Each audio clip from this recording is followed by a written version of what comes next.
अस्सलाम वालेकुम।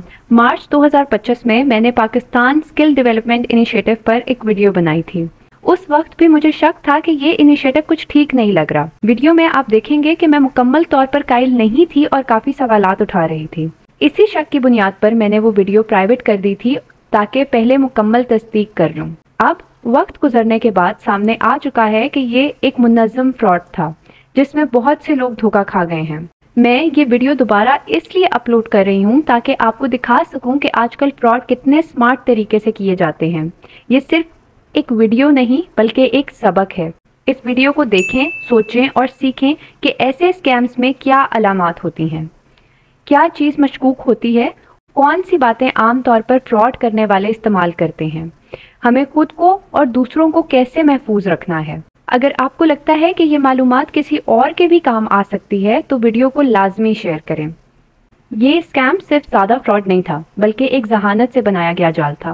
वो लोग आपको एक लंबे प्रोसेस में उलझाते हैं। पहले आपको रजिस्ट्रेशन के नाम पर फॉर्म भरने को कहा जाता है, फिर कई मरहलों पर मुश्तमिल लंबे टेस्ट लिए जाते हैं। आपको एहसास होता है कि आपने काफ़ी वक्त लगा दिया है, मेहनत की है और अब शायद कामयाबी करीब है। फिर आखिर में वो आपसे पैसे मांगते हैं, किसी फीस, रजिस्ट्रेशन चार्जेस या तस्दीकी अमल के नाम पर। इस वक्त इंसान के जहन में ये बात आती है कि मैंने इतनी मेहनत कर ली है, अब वापस कैसे जाऊँ। और यहाँ वो लम्हा होता है जहाँ आप धोखा खा जाते हैं।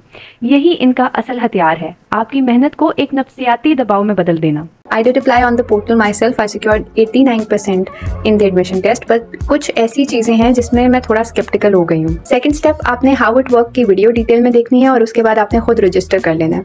Minimum qualification requirement is matric. मैंने भी ऐसा सब किया, डॉक्यूमेंट्स दिए, रजिस्टर किया, एंट्री टेस्ट पास किया, but then I become suspicious because on the next step they asked me to pay application processing fee which was 3500। तो अगर आप 1 कोर्स सेलेक्ट कर रहे हो या 3 कोर्सेज तो यू हैव टू पे 3500। Okay, understood. फिर मैंने इसे थोड़ा और रिसर्च किया कि क्या मुझे इसमें सर्टिफिकेट मिलेगा, because if you read the advertisement carefully it says that after your course is completed you can apply for the certificate. कि अगर आपका कोर्स कंप्लीट हो जाता है वंस तो आप फिर अपना सर्टिफिकेट के लिए अप्लाई कर सकते हो। तो क्या तब मुझे सर्टिफिकेट लेने के लिए अलग से फीस देना होगी? Well, let's suppose yes. अगर ऐसा होता है तो let's be clear in our minds and let's not say that this initiative is completely free because if the government is charging 1 rupee then it's not free, right? अब आपने 3500 रुपये तो समझ लिए, लेकिन ये लोग ऐसे शानदार कोर्सेज का लालच देते हैं जो मार्केट की ज़रूरत के ऐन मुताबिक और बैनुल अक़वामी मेयार के बनाए जाते हों। इतने ज़बरदस्त लगते हैं कि लगता है ये मौका हाथ से नहीं जाने देना चाहिए और सिर्फ 3500 रुपये ही तो हैं। यहाँ पर इंसान लालच में आ जाता है, लेकिन याद रखें जो चीज़ हकीकत से बढ़कर लगे वो अक्सर फ्रॉड होती है। ये सब बस एक चाल होती है ताकि आपको जाल में फंसाकर आखिर में पैसे बटोर लिए जाएं। First let's just discuss the good part. ये alleged free digital training initiative है जिसमें 50+ कोर्सेज इंट्रोड्यूस कराए गए हैं। Maya software, Canva, after effects, Blender, YouTube success type बहुत से ऐसे कोर्सेज करवाए जा रहे हैं जिनके स्किल्स नो डाउट हमें बेनिफिशियल होंगे। The thing I like the most is ये कोई दकियानूसी टाइप कोर्सेज नहीं हो रहे। आप हल्का सा भी अगर डिजिटल डोमेन को अंडरस्टैंड करते हो तो यू विल से कि ये टॉप नॉच और रेलिवेंट, जिसका मतलब ये हुआ कि इनिशिएटिव एक्चुअल मार्केट नीड और प्रॉपर रिसर्च के बाद फॉर्मुलेट किया गया।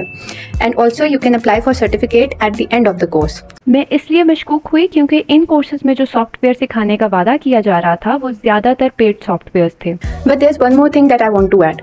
मोस्टली कोर्सेज में जो हमें सॉफ्टवेयर सिखाए गए हैं वो सब पेड सॉफ्टवेयर हैं, लाइक कैनवा, माया। मेरा पर्सनल एक्सपीरियंस में कैनवा के अगर आप मंथली सब्सक्रिप्शन लेते हो तो आपको 1100 पे करना होता है मंथली।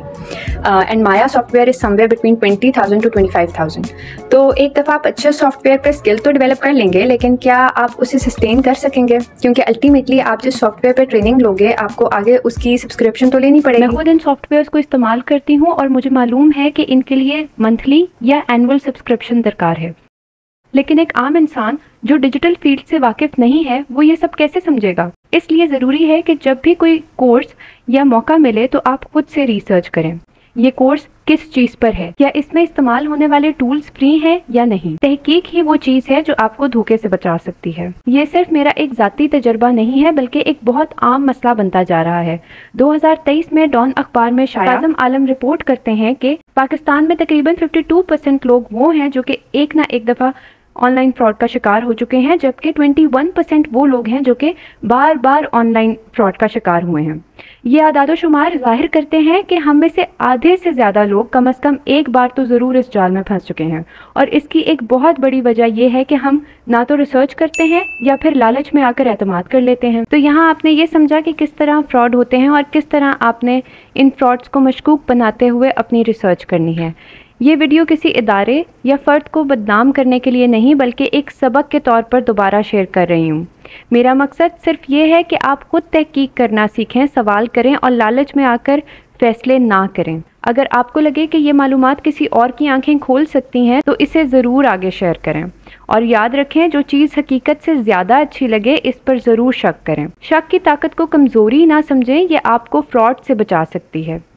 अल्लाह हाफ़िज़।